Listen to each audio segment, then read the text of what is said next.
Hi guys, welcome back. Let's talk about France versus Wales. Wales coming back to sneak it at the end. What a weird game. I couldn't work out whether it was a great game or an awful game. So first of all, comment below, was it a great game because of the drama, shall we say, the narrative, if you like, or was it an awful game because of the mistakes and the decisions and some of the terrible technical stuff that happened there? I genuinely don't know, struggling with that. But because it was like some weird story, some sort of dream, I'm going to kind of analyse it as a story, as chronologically as it goes through. So, are you sitting comfortably? So first 25 minutes, Wales could not get into this game. Their handling was awful, it was greasy, and they dropped so many balls. They just didn't get into their attack at all. And they were struggling to cope with the French offloading game, which at times was very good, especially considering the weather. And if they're offloading like this in that weather, they're going to carry on offloading. Don't worry about that. So it gives a clue to the other teams how to try and stop the French defence and what to attack and what to watch out for. But they let the home crowd get excited, they got noisy, and it was just the worst possible start for Wales. Playing a couple of things for France, playing Intermac at 13, I didn't like really. I know it's a guy they want to get into the game, but a youngster on a greasy day at 13, I'm not so sure about that. I'd probably bring him on at 10 as a replacement. But anyway, that was just something I thought at the time. Then we had a big defensive error from North stepping in for Hougier's try.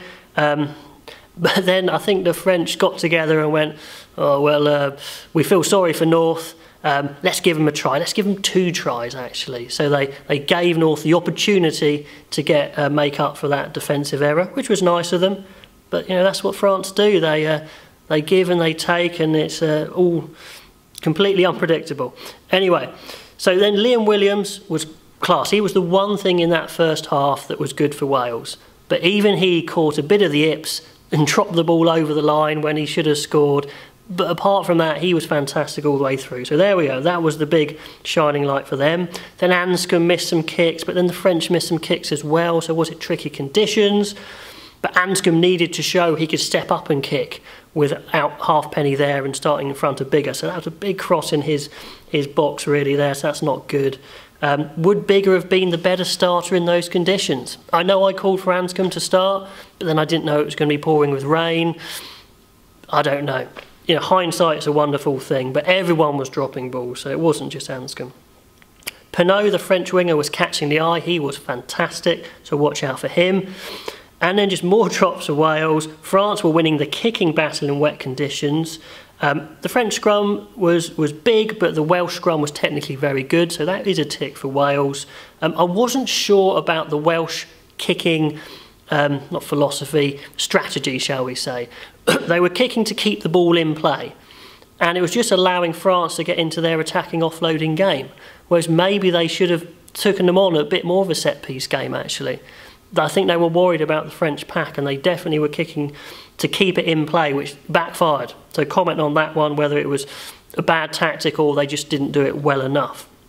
So all in all, it was just a stinker of a first half for Wales, possibly one of the worst under Gatland, and they go in 16-0 down, and you're thinking wet conditions.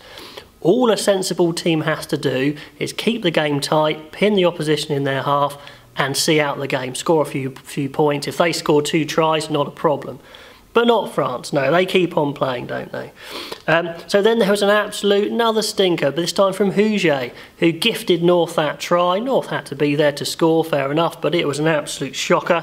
So then we went 16-7. And then nothing special from Wales, but they started going through their phases and not dropping it. And they just let France implode, essentially. They went through some good phases, decent ball, and France just making crazy mistakes. And Biggar and Gareth Davis came on really, really early, which was telling. I don't actually think Gareth Davis had a great game in the end, but Biggar did. He was the one half-back that probably came out looking good. He got his kicks, he looked in control, and of course he was there when Wales were playing their best rugby, so that helps. So good for him. But quick phases for France. So for Wales, France looked vulnerable, nearly a try for Moriarty. France kept missing some kicks at goal, which again would have made a difference. Not convinced by Wales's kicking strategy. The box kicks were too long, punts deliberately keeping on the park. And in possession, France continued to play good French rugby, keeping the ball alive. It's their strength, and it's clearly their weakness as well. And then you had the crazy, oh no, there's a crazy forced pass from Gareth Davis actually, that nearly gave France the game. So I thought that was all over then. Then France finally get a scrum penalty, their first scrum penalty, but it was right in front of the post, so they managed to kick that. So they're 19-17 up at this point, and I'm thinking, right, not a problem. Just see out the game, no crazy decisions. But hey, what do? Crazy decision. Huge, terrible missed pass from I think one of the forwards. North, to be fair, has to make up a good 20 metres to get the ball, so fair play to him. But they should never have given Wales that opportunity. Anyway, North mate does well, gets the interception. Wales score under the posts. 24, or do they score under the post? I don't know. Anyway, they score 24-17. And then Wales's defence starts to show up in a big way. They defend fantastically for probably the second half of the second half. And they completely shut France down. France throwing the ball around willy-nilly, can't get anywhere. Wales actually showing what they can do. And they see out the game and win it. Unbelievable. Did any team deserve to win? Probably not. Wales played well for a little bit of the game. France's attack was quite good for some of the game. But tactically, both of them very suspect. Technically, Wales were awful in that first half. So win ugly, move on. They can only get better. France have got to be mortified, but it's classic French rugby. If you're going to play like that, you're going to win sometimes, you're going to lose sometimes. France are not going to win a World Cup or a Six Nations playing like that. Are they going to change? I don't think so. It's one of the reasons I can't really follow French rugby, because I think it would just drive me crazy. But anyway, comment below on that game. Wales win, big kick up the backside. Wouldn't like to be them again on the video analysis session. But then they'll have some points to prove against Italy, so poor Italy there. I'd stick. I wouldn't make any changes. I'd stick with the pack, to be honest. Do you stick with Anscombe or go bigger? I don't know. You'd certainly give Biggar plenty of time, and then it would be a bun fight for the third game. I would pull in Watkin at 12, actually. I think we need to see him. But if anyone performs poorly from Wales in that game, they're in trouble. They're next on the chopping block. So lots to prove next week. Okay, I'm going to talk about Scotland on the end of this Wales video. Games against Italy, you can't read a huge amount into. We didn't learn anything we didn't know already. We will really know about Scotland when they play Ireland. That's going to be a cracking game. I believe it's in Scotland, right? With Ireland having a point to prove, but Scotland at home with a good record, playing well. That's going to be awesome. Pop down your predictions for that. So apologies, Scotland fans, but I couldn't really... I watched the game, but there's not a lot I can say about it, apart from it was a good run out. Scotland scored some excellent tries, went through some good phases. They'll be disappointed to concede at the end, but the game had gone. Maybe they switched off a bit. Finn Russell is looking outrageously confident, strutting around like a peacock. I mean, this guy is so comfortable in his own skin. The way he transfers the ball from a pass to a kick, it's just nonchalant, bordering on arrogant, but beautiful to watch. So you give Scotland decent ball, or they win decent ball, you're in massive trouble. So teams are going to try and shut Scotland down at source, slow their ball down.